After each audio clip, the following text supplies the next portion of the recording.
O Grande Conflito. Capítulo 19. Luz para os nossos dias.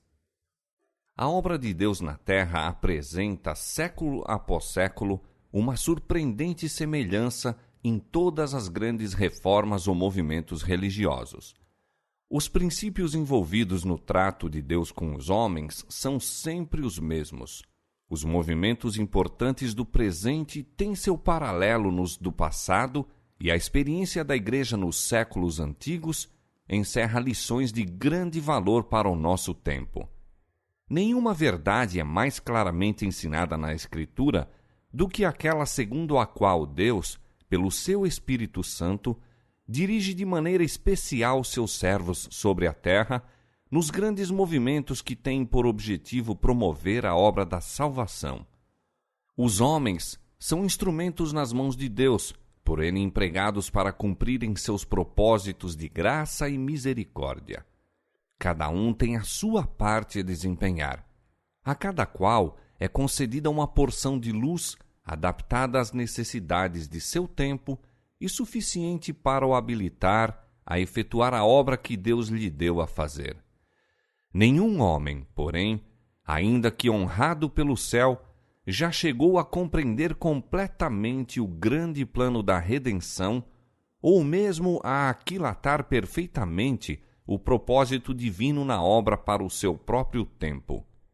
Os homens não compreendem plenamente o que Deus deseja cumprir pela missão que lhes confia. Não abrangem, em todos os aspectos, a mensagem que proclamam em seu nome. Porventura alcançarás os caminhos de Deus ou chegarás à perfeição do Todo-Poderoso? Os meus pensamentos não são os vossos pensamentos, nem os vossos caminhos os meus caminhos, diz o Senhor. Porque assim como os céus são mais altos do que a terra, assim são os meus caminhos mais altos do que os vossos caminhos, e os meus pensamentos mais altos do que os vossos pensamentos. Eu sou Deus, e não há outro Deus, não há outro semelhante a mim, que anuncio o fim desde o princípio, e desde a antiguidade as coisas que ainda não aconteceram. Jó capítulo 11, verso 17, Isaías capítulo 55, versos 8 e 9, capítulo 46, versos 9 e 10. Mesmo os profetas que eram favorecidos com iluminação especial do Espírito não compreendiam plenamente a significação das revelações a eles confiadas. O sentido deveria ser desvendado de século em século, à medida que o povo de Deus necessitasse das instruções nelas contidas. Pedro escreveu acerca da salvação trazida à luz pelo Evangelho. Diz: da qual salvação inquiriram e trataram diligentemente os profetas que profetizaram da graça que vos foi dada, indagando que tempo ou que ocasião de tempo o Espírito de Cristo, que estava neles, indicava, anteriormente testificando os sofrimentos que a Cristo haviam de vir e a glória que se lhes havia de seguir, aos quais foi revelado que não para si mesmos, mas para nós eles ministravam. 1 Pedro, capítulo 1, versos 10 a 12. Entretanto, ao mesmo tempo em que não era dado aos profetas compreender completamente as coisas que lhes eram reveladas, buscavam fervorosamente obter toda a luz que Deus fora servido tornar manifesta. Inquiriram e trataram diligentemente, indagando que tempo ou que ocasião de tempo o Espírito de Cristo que estava neles indicava. Que lição para o povo de Deus na era cristã, para o benefício do qual foram dadas aos seus servos estas profecias, aos quais foi revelado que não para si mesmos, mas para nós, eles ministravam. Considerai como os santos homens de Deus inquiriram e trataram diligentemente com respeito a revelações que lhes foram dadas para as gerações ainda não nascidas. Comparai seu santo zelo com a descuidada indiferença com os que, favorecidos dos últimos séculos, tratam este dom do céu. Que exprobração é aquela diferença comodista e mundana que se contenta em declarar que as profecias não podem ser compreendidas. Posto que a mente finita do homem não seja apta a penetrar nos conselhos do ser infinito, ou compreender plenamente a realização de seus propósitos, muitas vezes é por causa de algum erro ou negligência de sua parte que tão palidamente entendem as mensagens do céu. Com frequência, a mente do povo, e mesmo dos servos de Deus, se acha tão cegada pelas opiniões humanas, as tradições e falsos ensinos, que apenas pode parcialmente aprender as grandes coisas que ele revelou em sua palavra. Assim foi com os discípulos de Cristo, mesmo quando o Salvador estava com eles em pessoa. Seu espírito se havia imbuído da ideia popular acerca do Messias como o príncipe terreno que exaltaria Israel ao trono do domínio universal, e não compreendiam o sentido de suas palavras predizendo seus sofrimentos e morte. O próprio Cristo os enviara com a mensagem: o tempo está cumprido e o reino de Deus está próximo. Arrependei-vos e crede no Evangelho. Marcos capítulo 1, verso 15. Aquela mensagem era baseada na profecia de Daniel capítulo 9. As 69 semanas, declarou o anjo, estender-se-iam até o Messias, o príncipe, e com grandes esperanças e antecipado gozo, aguardavam o estabelecimento do reino do Messias em Jerusalém, a fim de governar sobre a terra toda. Pregavam a mensagem que Cristo lhes confiara, ainda que eles próprios compreendessem mal a sua significação. Ao passo que seu anúncio se baseava em Daniel capítulo 9, verso 25, não viam no versículo seguinte do mesmo capítulo que o Messias deveria ser tirado. Desde a nascença haviam fixado o coração na antecipada glória de um império terrestre, e isto lhes cegava igualmente a compreensão das especificações da profecia e das palavras de Cristo. Cumpriram seu dever apresentando à nação judaica o convite de misericórdia, e então, no mesmo tempo em que esperavam ver o Senhor ascender ao trono de Davi, viram-no ser agarrado como malfeitor, açoitado, escarnecido, condenado e suspenso à cruz do Calvário. Que desespero e angústia oprimia o coração dos discípulos durante os dias em que seu Senhor dormia no túmulo. Cristo viera no tempo exato e da maneira predita na profecia. O testemunho das Escrituras fora cumprido em todos os detalhes de seu ministério. Pregara a ele a mensagem da salvação e sua palavra era com autoridade. O coração de seus ouvintes havia testemunhado ser ela do céu. A palavra e o Espírito de Deus atestavam a missão divina do Filho. Os discípulos ainda se apegavam com imperecível afeição ao Mestre amado, e, não obstante, traziam o espírito envolto em incerteza e dúvida. Em sua angústia, não se lembravam então das palavras de Cristo, que de antemão indicavam seu sofrimento e morte. Se Jesus de Nazaré fosse o verdadeiro Messias, teriam eles sido assim imersos em pesar e decepção? Esta era a pergunta que lhes torturava a alma enquanto o Salvador jazia no sepulcro durante as desesperadoras horas daquele sábado que mediou entre sua morte e sua ressurreição. Conquanto a noite de tristeza caísse tenebrosa em redor dos seguidores de Jesus, não foram eles, contudo, esquecidos. Diz o profeta: se morar nas trevas, o Senhor será a minha luz. Ele me trará a luz e eu verei a sua justiça. Nem ainda as trevas me escondem de ti, mas a noite resplandece como o dia. As trevas e a luz são para ti a mesma coisa. Deus falou: aos justos nasce luz nas trevas. E guiarei os cegos por um caminho que nunca conheceram, fá-los-ei caminhar por veredas que não conheceram. Tornarei as trevas em luz perante eles, e as coisas tortas farei direitas. Estas coisas lhes farei, e nunca os desampararei. Miqueias capítulo 7, versos 8 e 9, Salmo 139, verso 12, 112, verso 4, Isaías 42, verso 16. O que os discípulos haviam anunciado em nome do Senhor era correto em todos os pormenores, e os acontecimentos preditos estavam mesmo então a ocorrer. O tempo está cumprido, o reino de Deus está próximo. Havia sido a sua mensagem.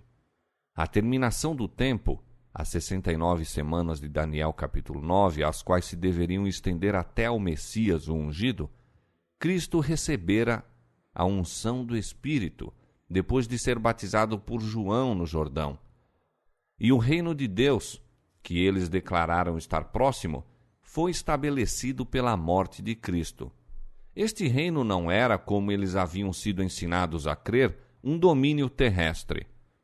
Tampouco deveria ser confundido com o reino futuro, imortal, que será estabelecido quando o reino, o domínio e a majestade dos reinos debaixo de todo o céu serão dados ao povo dos santos do Altíssimo, reino eterno, no qual todos os domínios o servirão e lhe obedecerão. Daniel capítulo 7, verso 27.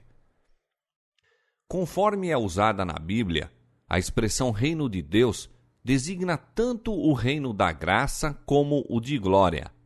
O primeiro é apresentado por Paulo na Epístola aos Hebreus. Depois de apontar para Cristo, o compassivo intercessor que pode compadecer-se de nossas fraquezas, diz o apóstolo: cheguemos, pois, com confiança ao trono da graça, para que possamos alcançar misericórdia e achar graça. Hebreus capítulo 4, verso 16. O trono da graça representa o reino da graça, pois a existência de um trono implica a de um reino. Em muitas parábolas, Cristo usa a expressão o reino dos céus para designar a obra da graça divina no coração dos homens. Assim, o trono de glória representa o reino de glória, e a este reino fazem referência as palavras do Salvador: quando o Filho do Homem vier em sua glória, e todos os santos anjos com ele, então se assentará no trono de sua glória, e todas as nações serão reunidas diante dele. Mateus capítulo 25, versos 31 e 32. Este reino está ainda no futuro. Não será estabelecido antes do segundo advento de Cristo. O reino da graça foi instituído imediatamente depois da queda do homem, quando fora concebido um plano para a redenção da raça culpada. Existiu ele então no propósito de Deus e pela sua promessa, e mediante a fé os homens podiam tornar-se súditos seus. Contudo, não foi efetivamente estabelecido antes da morte de Cristo. Mesmo depois de entrar para o seu ministério terrestre, o Salvador, cansado pela obstinação e ingratidão dos homens, poderia ter se recusado ao sacrifício do Calvário. No Getsêmane, a taça de amarguras tremia-lhe na mão. Ele poderia, naquele momento, ter enxugado o suor de sangue da fronte, abandonado a raça criminosa para que perecesse em sua iniquidade. Houvesse ele feito isto, e não teria havido redenção para o homem caído. Quando, porém, o Salvador rendeu a vida e em seu último alento clamou: está consumado, assegurou-se naquele instante o cumprimento do plano da redenção. Ratificou-se a promessa de libertamento feita no Éden ao casal pecador. O reino da graça, que antes existira pela promessa de Deus, foi então estabelecido. Desta arte, a morte de Cristo, o próprio acontecimento que os discípulos encararam como a destruição final de suas esperanças, foi o que as confirmou para sempre. Conquanto lhes houvesse acarretado cruel decepção, foi a prova máxima de que sua crença era correta. O acontecimento que os enchera de pranto e desespero foi o que abrira a porta da esperança a todo filho de Adão, e no qual se centralizava a vida futura e a felicidade eterna de todos os fiéis de Deus de todos os séculos. Estavam a cumprir-se os desígnios da misericórdia infinita, mesmo por meio do desapontamento dos discípulos. Se bem que o coração deles tivesse sido ganho pela graça divina e pelo poder do ensino daquele que falou como homem algum jamais falara, todavia, de mistura com o ouro puro do amor para com Jesus, achava-se a liga vil do orgulho humano e das ambições egoístas. Mesmo na sala da Páscoa, na hora solene em que o mestre já estava a entrar na sombra do Getsêmani, houve entre eles contenda sobre qual deles parecia ser o maior. Lucas capítulo 22, verso 24. Nada mais viam senão o trono, a coroa e a glória, enquanto precisamente diante deles se achavam a ignomínia e a agonia do jardim no tribunal da cruz do Calvário. O orgulho no coração e a sede de glória mundana é que os levou a apegar-se tão tenazmente ao falso ensino de seu tempo e deixar despercebidas as palavras do Salvador que mostravam a verdadeira natureza de seu reino e apontavam para sua agonia e morte. E destes erros resultou a prova, dura mas necessária, que fora permitida para corrigi-los. Embora os discípulos houvessem compreendido mal o sentido de sua mensagem e vissem frustradas suas esperanças, tinham contudo pregado a advertência a eles dada por Deus, e o Senhor lhes recompensaria a fé e honraria a obediência. A eles fora confiada a obra de anunciar a todas as nações o evangelho glorioso do Senhor ressuscitado. A fim de prepará-los para essa obra, fora permitida a experiência que lhes pareceu tão amarga. Depois de sua ressurreição, Jesus apareceu a seus discípulos no caminho para Emaús e, começando por Moisés e por todos os profetas, explicava-lhes o que dele se achava em todas as Escrituras. Lucas capítulo 24, verso 27. Comoveu-se o coração dos discípulos. Avivou-se-lhes a fé. Foram de novo gerados para uma viva esperança, mesmo antes que Jesus se lhes revelasse. Era propósito de Cristo iluminar-lhes o entendimento, firmando-lhes a fé na firme palavra da profecia. Desejava que no espírito deles a verdade criasse sólidas raízes, não meramente porque fosse apoiada por seu testemunho pessoal, mas por causa da evidência inquestionável apresentada pelos símbolos e sombras da lei típica e pelas profecias do Velho Testamento. Era necessário aos seguidores de Cristo ter fé inteligente, não só em favor de si próprios, mas para que pudessem levar o conhecimento de Cristo ao mundo. E como primeiro passo no comunicar este conhecimento, Jesus encaminhou seus discípulos para Moisés e os profetas. Este foi o testemunho dado pelo Salvador ressuscitado quanto ao valor e importância das Escrituras do Velho Testamento. Que mudança se operou no coração dos discípulos ao contemplarem mais uma vez o amado semblante do Mestre. Lucas capítulo 24, verso 32. Em sentido mais completo e perfeito do que nunca, haviam achado aquele de quem Moisés escreveu na lei e os profetas. A incerteza, a angústia e o desespero deram lugar à segurança perfeita e esclarecida fé. Não admira que, depois de sua ascensão, estivessem sempre no templo louvando e bendizendo a Deus. O povo, sabendo apenas da morte ignominiosa do Salvador, procurava ver no rosto deles a expressão de tristeza, confusão e derrota. Viam, porém, ali alegria e triunfo. Que preparo receberam esses discípulos para a obra que se achava diante deles? Tinham passado pela mais severa prova que lhes era possível experimentar e visto como a palavra de Deus se cumprira triunfantemente quando, segundo a visão humana, tudo se achava perdido. Que poderia, dali em diante, intimidar-lhes a fé ou arrefecer-lhes o ardoroso amor? Na mais aguda tristeza, tinham firme consolação e uma esperança que era como âncora da alma segura e firme. Hebreus capítulo 6, verso 18 e 19.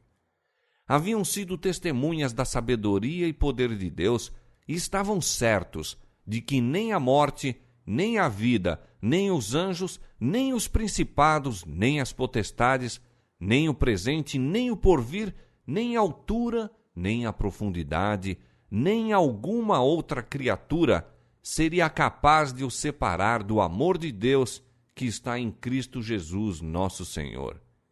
Em todas estas coisas, disseram eles, somos mais do que vencedores por aquele que nos amou. Romanos capítulo 8, verso 38, 39 e 37.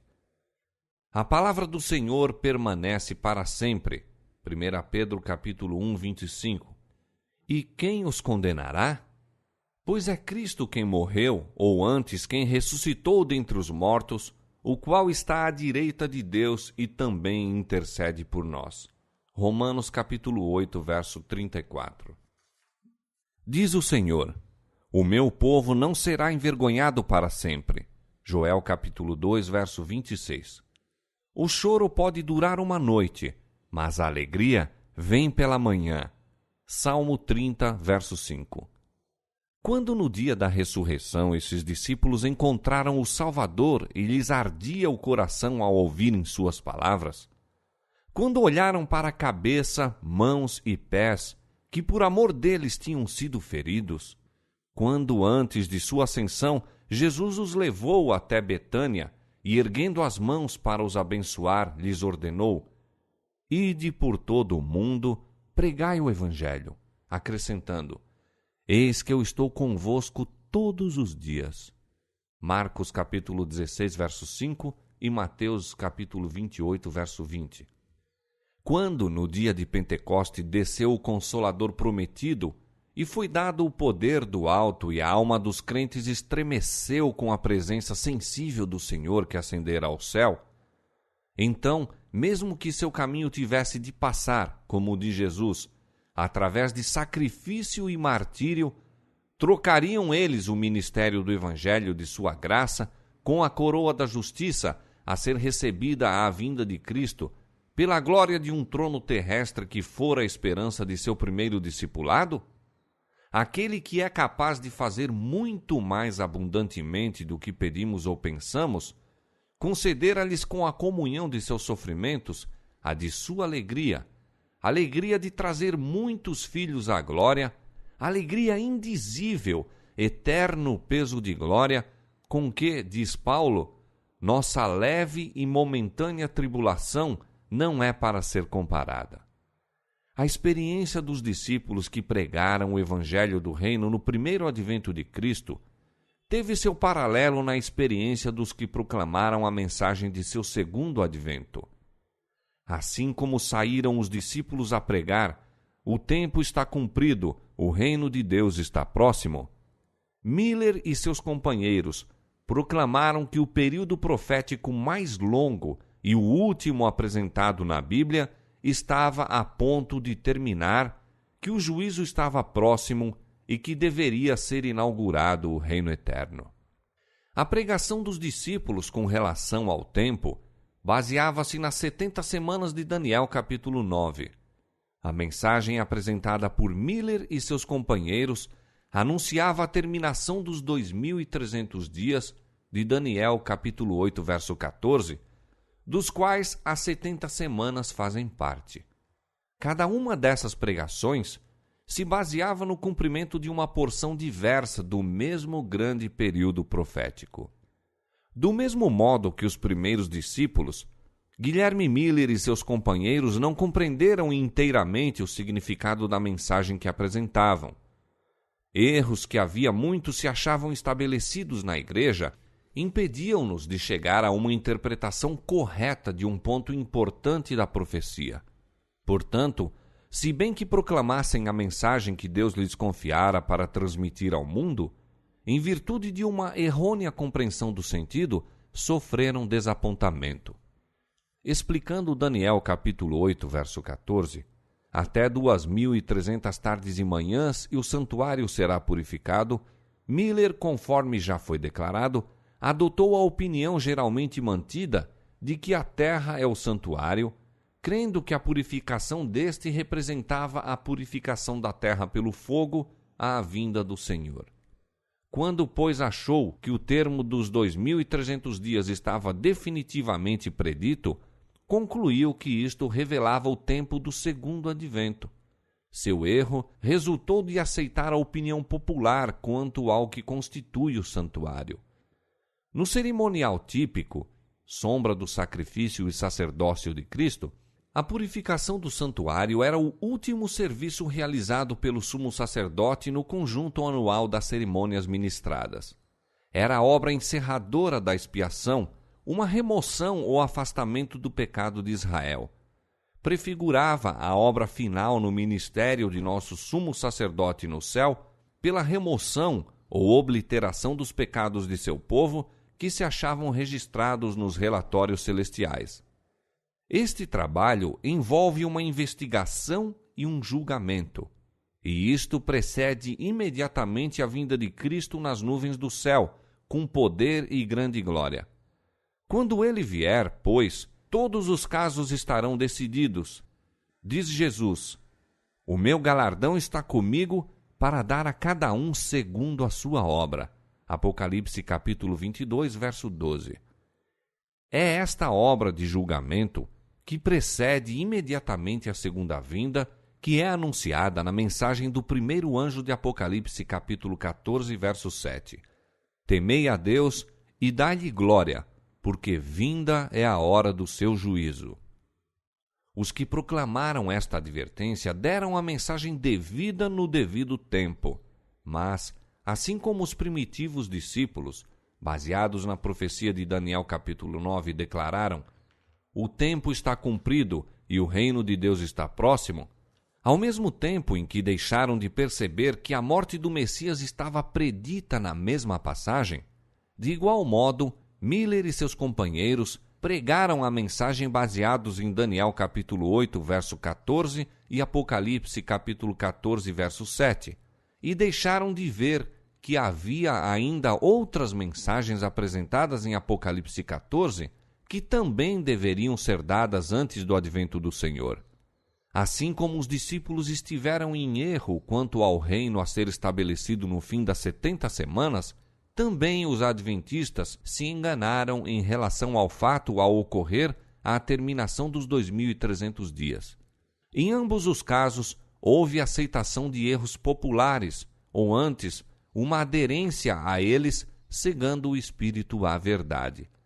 Ambas as classes cumpriram a vontade de Deus, apresentando a mensagem que ele desejava fosse dada, e ambas, pela sua própria compreensão errônea da respectiva mensagem, sofreram desapontamento.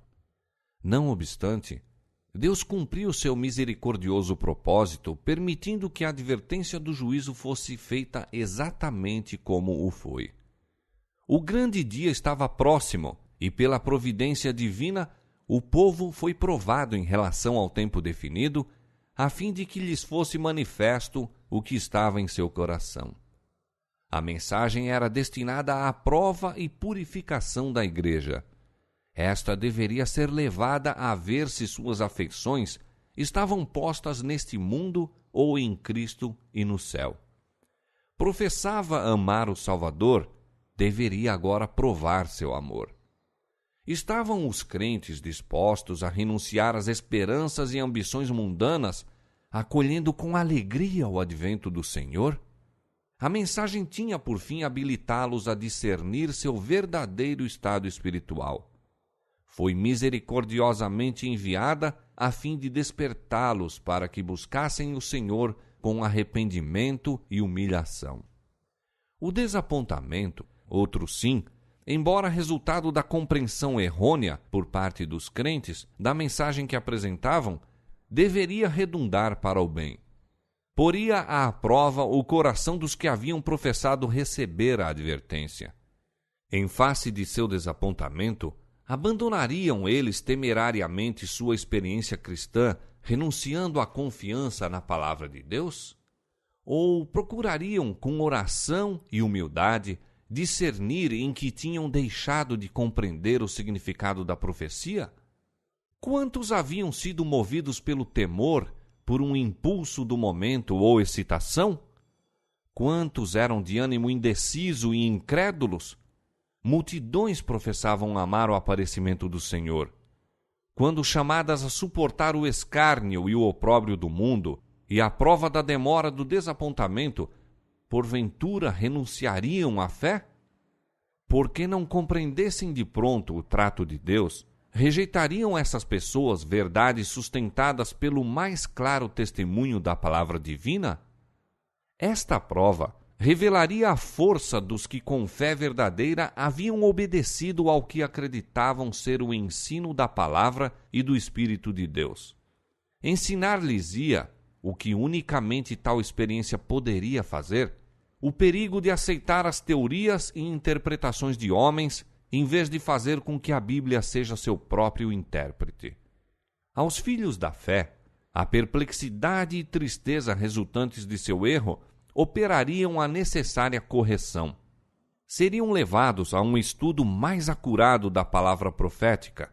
Seriam ensinados a examinar mais cuidadosamente o fundamento de sua fé e rejeitar tudo que, conquanto amplamente aceito pelo cristianismo, não estivesse fundamentado nas Escrituras da verdade. Para estes crentes, assim como para os primeiros discípulos, o que na hora da provação lhes parecia obscuro à inteligência, mais tarde se faria claro. Quando vissem o fim do Senhor, Tiago capítulo 5, verso 11, saberiam que, apesar da provação resultante de seus erros, os divinos propósitos de amor para com eles estiveram continuamente a cumprir-se. Aprenderiam por uma bendita experiência que Ele é muito misericordioso e piedoso, que todos os seus caminhos são misericórdia e verdade para aqueles que guardam o seu conserto e os seus testemunhos.